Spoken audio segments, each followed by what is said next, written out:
Baby, what is this? Is this your toilet paper? One ply.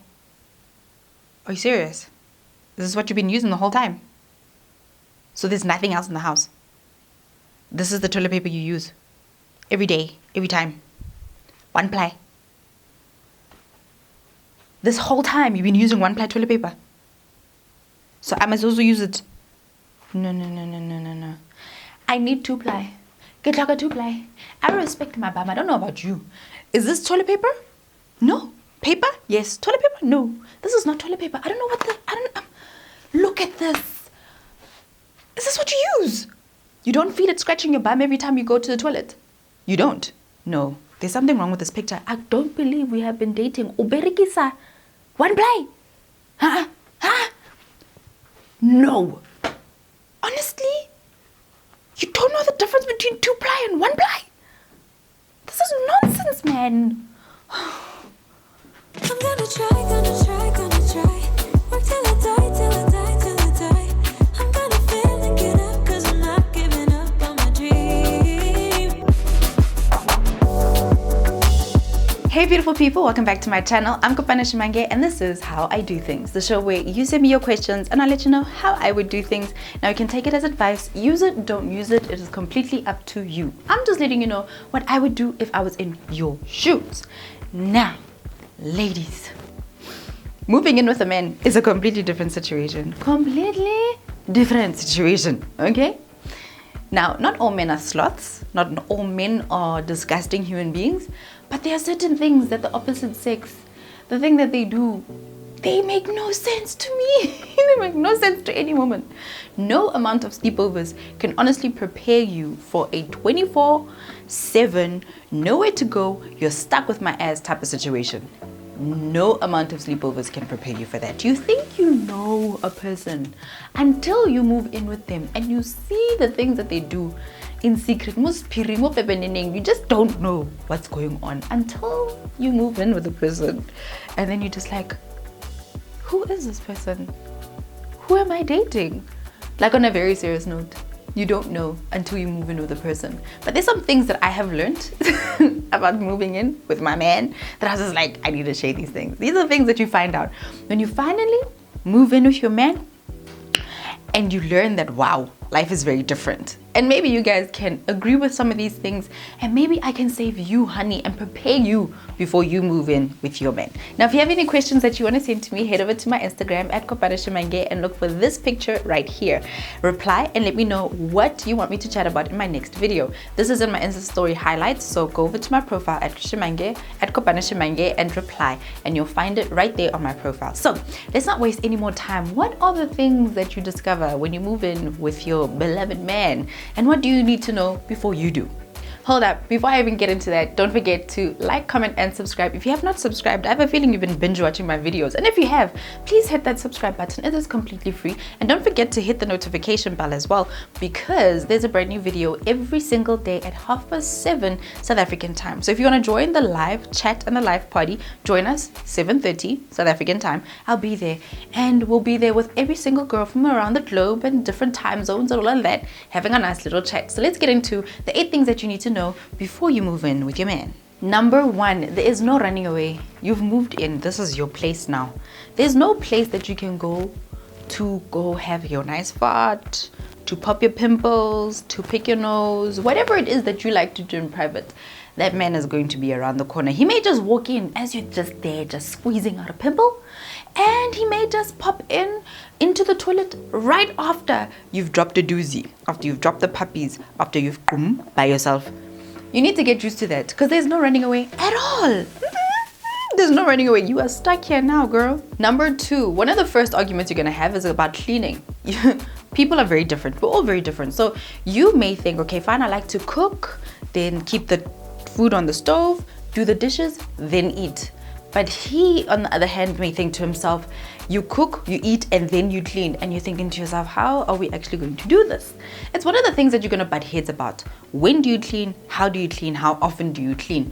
We are very different. We were raised very differently. We have expectations that are different based on what our mamas taught us. And our mamas are different. So when you move into a house, you're just like, you clean like that? Or he may be, why do you clean like that? You may be a kitchen person, he may not be a kitchen person. Or you may think to yourself, I am not the type of girl to stand by a stove and cook, so he has to do the cooking. So that's one of the first few things that are actually going to come into the crossfires, is literally, how do you clean? When do you clean? Why do you clean? Oy, just getting on the same page about that takes years. I'm not kidding. Years. You are lucky if you find a man who believes in your cleaning strategies and methodology. It's a problem, this cleaning thing. It is. Number 3, money will be a very awkward conversation until you get comfortable about it. There's different ways that people like to deal with the money situation. So it's either we're just not going to talk about it. I'm going to see your spending habits, miss shopping all day online, and I'm not going to say anything about it. Or you're going to look at him spending money on things that you're just like, are we really going to buy another online subscription? And then you're going to look at the way that somebody spends on groceries. And then you're going to start to think to yourself, we need to talk about this money situation. Who pays for rent? Who pays for the rates and electricity and the bills that come in? Who's going to buy the groceries? Are we just going to flip-flop in between the two until you become comfortable about talking about money? It's a very awkward situation. Sometimes you may talk about it, sometimes you may not talk about it, you may sweep things under the rug. But honestly, if you want to succeed as a couple, you need to get comfortable talking about money, because it is one of the things that breaks marriages up, is the conversation about money, or the lack of it. So get comfortable talking about money. Set dates, send them a meeting request and say, we're talking about money. It's going to happen. Get comfortable talking about money with your person. If you're going to be living together with your man, the money conversation is extremely important. And transparency is actually something that's going to help you build your relationship and make sure that you guys stay together. Number 4. So, do we pee with the door open, or do we pee with the door closed? If you've been living by yourself, you may get into the habit of, I just run into the toilet, I pee. Right. But what if the toilet is in the bathroom and you guys both use the bathroom? Look, life changes when you see a person sitting on a toilet seat. You've never seen your man do it. You may have an image of him maybe, peeing while standing, but the way you see your man kind of changes when you see him with his pants down and sitting on a toilet. And he may even change. When you're wearing a dress as a girl, you hike up the dress and life changes. You start to see the person a little bit differently. You start to realize that this is very real. This is very real. So what are you going to do? Are we going to pee in the same room? Is that allowed? Can I pee while you brush your teeth? These are things that you will all go through, and you will talk about them, right? See, in my marriage, we have something called adulamo, the list of things that are love killers, and things that we're just to preserve the image I have of you, let's just do these things in private. So if you're a pimple popper, will you what? In the corner, go pop your pimples. I don't want to see you, because I'm going to look at your face and think, this is a pimple popper, you disgusting being. That's just me. Now, it's a good thing to have an adulamo list, love killer list, right? It's French for love killer. I saw it from one of my favorite YouTubers. She was just like, French women, we have something called adulamo, which is a list of love killers. Speak about those things, because you don't want the image of the person you are married to deteriorate, because that's what happens. Yes, we all poop, we all pee, we all do our funny things. It happens. We all blow our noses, and sometimes you may find out that your person does not know how to blow their nose. But you can put that on the adulamo list and be like, you know what, I love you. I know you have to do this. It's a thing of life. However, to help me preserve the image I have of you, how about you close the door and do it in private? All right? You may come up with a system of, I've just got in the toilet, please give it 15 minutes to clear out, light a match, do something. All right, speaking of toilet, tabaya 2-ply toilet paper is a thing for me, right? So it's funny, because this is one of the conversations that we had when I moved in with my man. And I was just like, the standard in our house is going to be baby soft 2-ply toilet paper, and that is what we use. Because to be honest with myself, I respect my bodies. I do not want to be able to feel the khrr of a toilet paper as it goes past my bum. No. As women, we wipe both our vaginas and our bottoms. So we need softness. And I found that as I've continued to, to experiment, I found that baby soft is for me. I don't know about you, but I think baby softest for me. You'll let me know in the comments. Number 5, you need to get comfortable with asking for alone time. Just because you guys are in each other's faces all the time, because you love each other and you like to cuddle and you're with each other and in each other's space all the time, doesn't mean that you have to be next to each other all the time. It is okay to ask for your alone time. My husband calls it Zen time. Our period of time where he takes his time for self-care. And he can do it every day he can do it twice a day even. I am fine with it because we have spoken about it. Do I have my Zen time? I do. I call it something different. Me time. Can I just have some me time? Just to sit quiet with a cup of tea, no responsibilities. Do not bug me about what I'm supposed to be doing during this 30 minutes to an hour. I just want to be alone, keep seeing it, gilly wine. Just make myself happy. Just to fascinate myself with whatever it is. Whether it is watching Housewives, whether it is watching SWAT, whatever I want to do. Just to please myself during that 1 hour with no responsibilities. If I want to watch The Bachelor, I watch The Bachelor. It's my hour, it's my me time.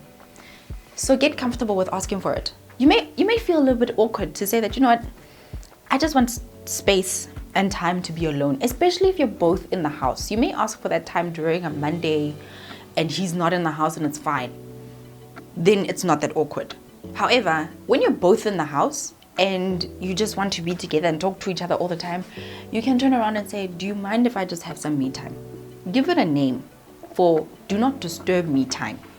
And it's okay to have that time. It is necessary for you to have that time. So even if your person is in the house, let them know that this is my me time. This is my do not disturb time. And during that time, they mustn't come knocking on your door or call you on FaceTime or anything like that. Just, this is my me time. Thank you. Please and thank you very much. Number 6, you will start to peel away layers of your person that you have never seen or even thought of before. Staying with a person, moving in with your man. Now, before you get married, you guys have sleepovers and it's great and you think you know each other. Then you move in and now things are changed. You now see everything about the person. You can't hide anything anymore, right? You're in each other's space. You will start to see some of the most vulnerable things about your person. You're staying together 365 days of the year. You'll start to learn that you have dips. My man now knows that I get extremely emotional close to my periods. On my period, actually. I'll have a day where I cry. I never used to be that person. Now that I am older, I literally cry. I used to think it was absolute nonsense seeing this stuff on TV, but I'm that person now. I cry. There's always one day, it's usually the second day of my period. Oh, I cry. I don't know what it is.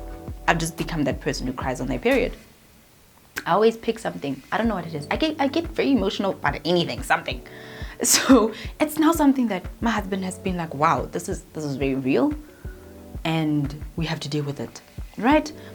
So you will start to see some of the person's most vulnerable moments. You will start to see things that they would hide from everybody else. And even when you were dating, when you were living in 2 different places, you never knew these things. And you will continue to learn these things over time. One thing that my father said to me when I told him that we wanted to get married was that you know this person, you know him well enough to get married to, but you will still continue to know him. The truth is you don't know him and you will continue to know him. And that was the best advice I've ever received, because that is the truth. I am still learning a lot about my husband. And now that we're moving in and we've moved in and we have a child, we continue to learn things about each other. And as the years go, you'll start to notice patterns about a person. But you only learn those things when you're living together. So be prepared to uncover layers of your person that you have never seen before. And they will come out. They will come out. Number 7, the talk or the conversation about splitting chores will be an ever-evolving conversation. I don't think you can ever have clean-cut, drawn lines about you do this and you do that, because things change. People change. People get sick. People have different workflows. People get different stress. So as time goes, you may, for now, over the 6-month period of time, have split the chores in a specific way and it works. But then after that, something changes and you may need to split the chores differently. Some couples are very fluid and they work on a week-to-week or day-to-day basis. If you're available, you do that. But if you're not available, I'll do that. So the thing about splitting chores, it's going to be an ongoing conversation, because you may think, no, fine, I'll do it all. I'll clean the house, I'll do the laundry, I'll do the cooking, and I'll clean the dishes, and I'll work. And then you get there and you realize that this is a lot of work for me. And then you need to start splitting the chores. So be fluid about that and speak to your man and say that, listen, let's be fluid about this. Let's do what works when it works, and continue to have this conversation on an ongoing basis, because it's never clean cut and dry. It will change. I'm just saying. And finally, number 8, you need to have the same levels of lazy. And sometimes you may need to teach your man how to be lazy. I learned something called bummy swag, which is literally you wake up, you don't bath. You just decide today is the day I don't feel like bathing. I'll bath in the evening or I'll bath in the afternoon. You get into your drag suits, you get into whatever you want, and you're a bum for the day. But a good looking bum. You're not going to look disgusting, you're just still going to be a good looking bum. You still brush your teeth. And then you're a bum for the day. But what if your man just looks at you and goes, you need to have the same levels of lazy, or at least become accustomed to each other's levels of lazy. You may wake up on a Saturday, you guys are both in your gowns and your pajamas, you decide to lay out some blankets in front of the TV, and you veg for the day. That is the same levels of lazy. So you need to, because if you don't talk about these levels of laziness, your man is going to look at you and think you're an absolute sloth, a disgusting being. Or you're going to look at your man and say, ooh, who are you? You need to get accustomed to each other's levels of laziness, because it will work so beautifully for you. If you know that on these days we are lazy people, ooh, life becomes so good. It becomes so good. Look, moving in with your person is a complete adventure, and it's an adventure that never actually ends. You continue to become different people and evolve, and you get to do it together. But here's the bonus for you. Communication will actually help to solve most of your problems. If you are honest and you communicate with each other, let each other know what your expectations are and how things may be crumbling or coming together for you, then it will all work out. Moving in with your man is a lot. It's a lot to deal with, but you start to enjoy it, and you start to enjoy it together, because there may be levels of laziness, but there may be levels of absolute excellence, where you guys need to work together to work towards a specific goal. And if you're on the same page and you are honest with each other, then there's nothing, not even the hardest toilet paper can come in between the two of you. You guys will be just good. I hope that you guys enjoyed that one. That's it for today's How I Do Things. Don't forget to give me a comment down below. Let me know if you enjoyed this video and if you want to see more. And don't forget to leave without subscribing. Do not leave without subscribing. Don't go binge watching my videos without subscribing. I'm just saying. Alright, so that's it for How I Do Things. I hope that you guys enjoyed this one. Until next time, I'm Kopana and this is How I Do Things. Hey gorgeous, thank you so much for watching my video, and thank you for coming right until the end. Now if you haven't gone to my website www.kopanishimenge.com, then do so right now. I've got free resources for you, like the 7 hacks to growing your confidence ebook is right there, as well as some wealth hacks. So if you have any dreams that you want to build wealth for yourself, then I've got some resources for you. But anywho, thank you for making it to the end. Don't forget to subscribe. Until next time, bye.